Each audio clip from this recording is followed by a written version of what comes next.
Yellowstone News, U.S. Geological Survey sends a devastating warning after running volcanic eruption probes. Yellowstone volcano scientist Dr. Mike Poland, scientist in charge, warned that the devastating capacity of the volcano after his team performed simulations of ashfall across the U.S. in the event of a future super eruption. The caldera inside Yellowstone Park was formed during the last three big events over the past 2.1 million years. It's constantly monitored, as we know, by USGS for any changes to the system that could suggest history would repeat itself in another super eruption. Scientist in charge of Yellowstone Volcano Observatory, YVO, is Dr. Michael Poland, and he laid bare the sobering power of the volcano during the USGS's Overview Monitoring Hazards and Noteworthy Results video. He said, the Yellowstone system is composed of multiple magma chambers. We have this mantle melting anomaly deep beneath the surface, he said. But there is a couple of magma chambers that this melting anomaly feeds. One is quite deep, it's 15 miles or so beneath the surface, and it's full of very low viscosity magma called basalt. That's the kind of thing that erupts from Hawaii, low viscosity, and it flows very easily, he explains. In turn, that basaltic magma body feeds a higher level reservoir of rhyolite, which is a sticky magma and is prone to be more explosive. And this sits about 3 miles beneath the surface in parts of Yellowstone. So if you're walking around those parts, three miles down from your feet, you have that magma chamber full of sticky, explosive magma. Dr. Poland explains why these chambers are not thought to be full of molten rock. He says, but don't think of these as gigantic magma bodies that are just full of boiling liquid material. He said, in fact, most of this is solid. The upper reservoir is only 5 to 15% molten.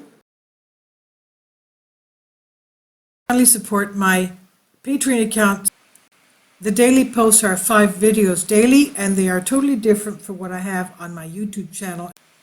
Thank you so much for your support and that you find all my content so interesting. You'll find the Patreon account details in the description box. And this lower reservoir there is only about 2 to 5% molten, he explains.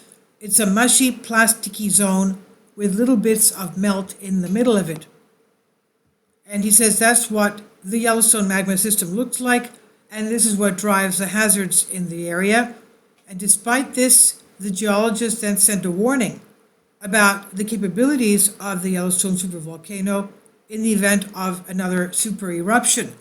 He said everyone knows about the giant world-ending explosions.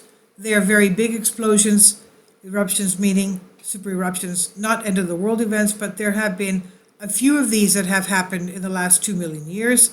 There was one that happened 2.1 million years ago, a smaller one 1.3 million years ago, and then 630,000 years ago, we had the formation of the Yellowstone caldera in the park. And if that size of things happens today, it would be very devastating to the central part of the United States. He said, we've done simulations on how ash would fall, and ash would blanket much of the U.S. This is probably what happened when this caldera first formed 631,000 years ago. But the expert detailed the kind of eruption that's more likely to be seen in the near geological future. He explains, but the chances of this sort of event are very remote.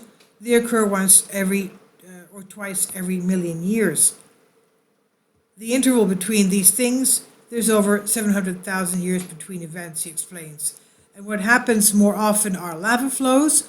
Since the last big eruption in Yellowstone, 631,000 years ago, there have been about 24 lava flows, and you can see them in the different colors.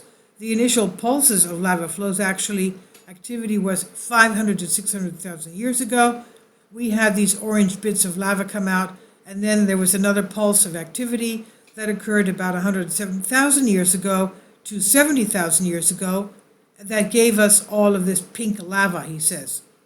So, various lava flows as well. not just the super eruptions. This is by Callum Hoare on Express UK. Please leave your comments and thank you for your support.